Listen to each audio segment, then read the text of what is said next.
Jangan tidur. Nanti kamu gak akan bangun lagi. Bertahanlah sebentar lagi. Ayah pasti datang.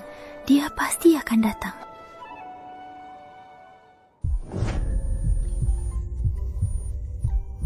Aku masih hidup.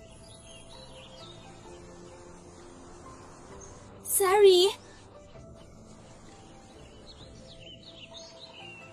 Ini saat baru diusir dari keluarga Farhan. Aku kembali ke 3 tahun yang lalu saat masa kelaparan baru mulai. Ibu Sari lapar. Gak apa-apa. Ibu akan bawa kamu cari ayah. Bukan karena apa-apa. Hanya agar di masa kelaparan ini ada jalan untuk kamu bertahan hidup. Mbak Ayu, pagi-pagi begini mau kemana? Dewi, di kehidupan sebelumnya, kalau Dewi tidak sering membawakan makanan, mungkin kami berdua sudah lama mati kelaparan.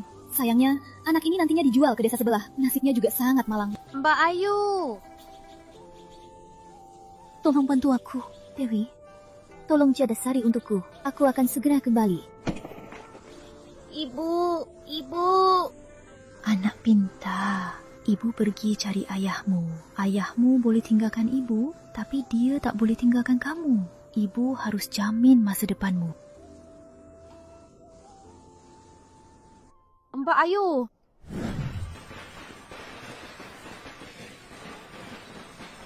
Keluarga siapa yang sedang menikah ini?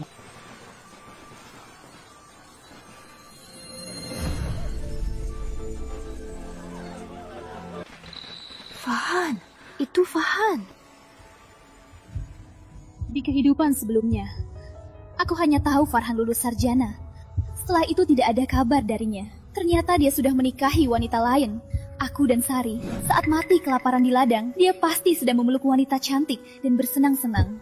Ternyata dia tak akan pernah mencari kami. Karena Tuhan tak membiarkanku mati, berarti orang lainlah yang pantas mati. Farhan, kau pria brengsek yang membuang istri dan anakmu. Dasar bajingan penuh antara anak dan istri. Farhan, katamu ibumu tak bisa menerimaku dan akan jemput kami setelah mapan. Tapi sejak kapan kamu malah nikah lagi? Siapa yang bikin ribut di depan rumahku? Kok kamu lagi? Bukannya sudah kubilang, kalian berdua bukan urusan keluarga Farhan lagi. Kasihan juga, zaman begini, semua keluarga telah parang. Kasihan apanya? Suami sendiri saja tak bisa dipertahankan. Mau salahkan siapa? Benar, katanya manusia mencari tempat tinggi dan air mengalir ke tempat rendah. Coba kalian semua lihat, wanita ini tak tahu malu, terus mengganggu anakku. Anakku susah payah jadi sarjana, dia malah datang bikin ribut. Bukankah dia sengaja mau hancurkan masa depan anakku? Kenapa kamu masih berdiri di situ? Cepatnya! Ibu, aku tahu ibu selalu tak menyukaiku. Tapi bagaimana dengan Sari? Sari itu darah daging keluarga Farhan. Memangnya kenapa? Kamu yang lahirkan, kamu yang rawat. Keluarga Farhan tak mengakuinya. Bapak, apa Bapak juga berpikir begitu? Apa lihat-lihat? Memangnya aku salah? Kalau kamu tahu diri, harusnya kamu pergi sendiri. Jangan bikin malu di sini. Baiklah, Apa?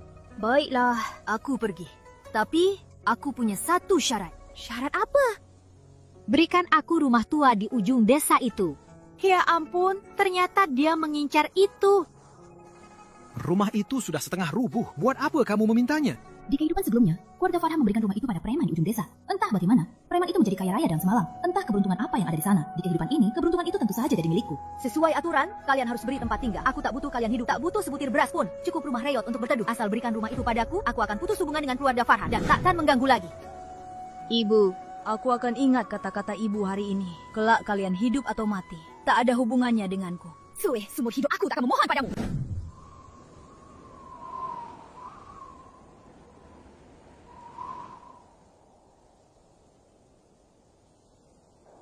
Disinilah tempatnya.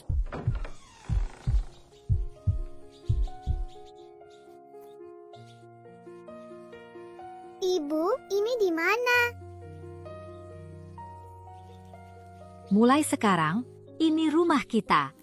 Asalkan bersama ibu, dimanapun adalah rumah Sari. Kamu memang anak baik. Sari, kamu main di sana dulu ya. Biar ibu yang beres-beres. Nggak mau, Sari mau beres-beres bareng ibu.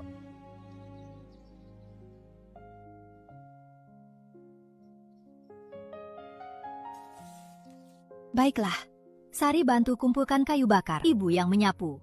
Kita rapikan rumah ini.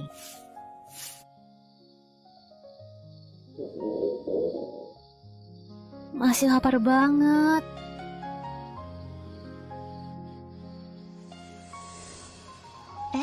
Tunggu. Bau harum dari mana ini?